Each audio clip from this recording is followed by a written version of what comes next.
You know, to make a long story short, I'm looking at my fingers because there's like things coming out of my fingers. I don't see anything. I thought maybe I'm having a heart attack or something. I'm grabbing my chest, and immediately, I mean, I felt like light as a feather. I mean, it was over. My sadness, the anger I had, the hate I had in my heart, was all gone. I mean, I had this peace that came over me like nothing else. And the peace that they talk about in the Bible, that peace that surpasses all understanding in Christ, it is real. Wow. That's what I do. I want people to know it's real. I have it now. I was able to just move forward in my life, you know, and that's why I'm able to move forward now and have been moving forward ever since. And that's where the peace came from. But mind you now, that was not all of it. I'm on my way to the seats, and he's telling me now you have a new mission. That mission is to spread the gospel of forgiveness. Of course, my answer was, no, I can't do that. You know, it took 2 months for that to happen, but it happened. I'm literally at home telling him I'm not going to do it because he's been coming at me. I mean, 2 months going by, he's still coming at me, and I'm like, this is not going to happen.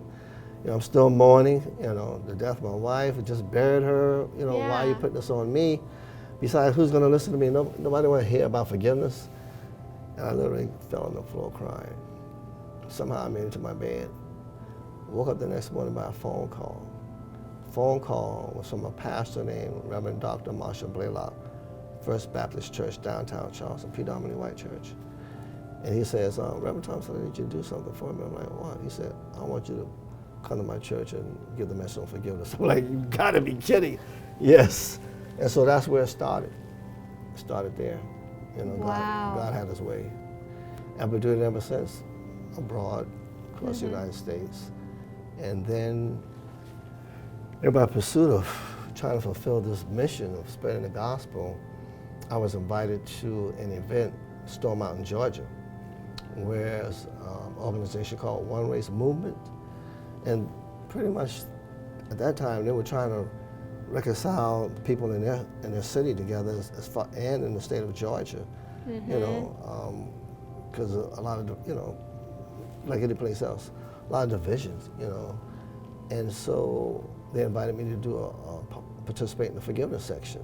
This was like a 3-day event. Stone Mountain was, I mean, completely just, I mean, must have been 30,000 or more people out there. Oh yeah, it was, I mean. Oh my goodness. It was packed. We had the whole park. I mean, even the mountain, on top of the mountain is where the forgiveness part took place. And so I'm walking up the mountain.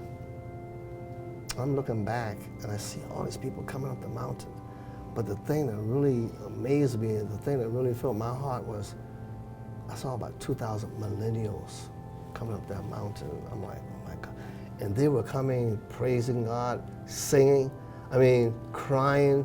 I mean, you could see the Spirit, look, was in it. I mean, you could feel the Spirit. And I was just amazed, you know.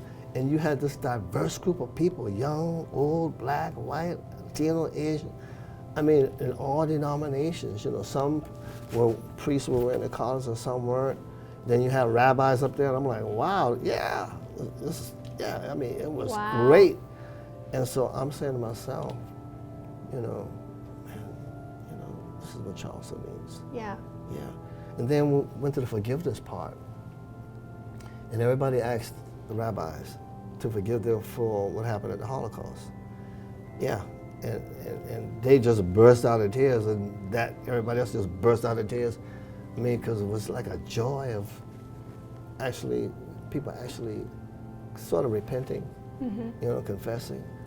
And then this young pastor, Farrell, who was one of the head people of the organization, his father was a Presbyterian preacher who started KKK on Stone Mountain, Georgia. Yeah.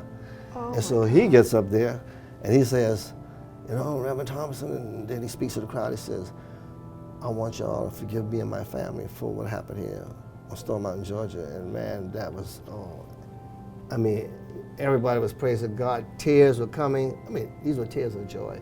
People were hugging each other. And I said, you know, this has got to go back to Charleston. We just got to take this back to Charleston. So that's where the idea came from. That's where the vision came from One Humanity Charleston. And it really all boils down to forgiveness. Forgiveness, yeah.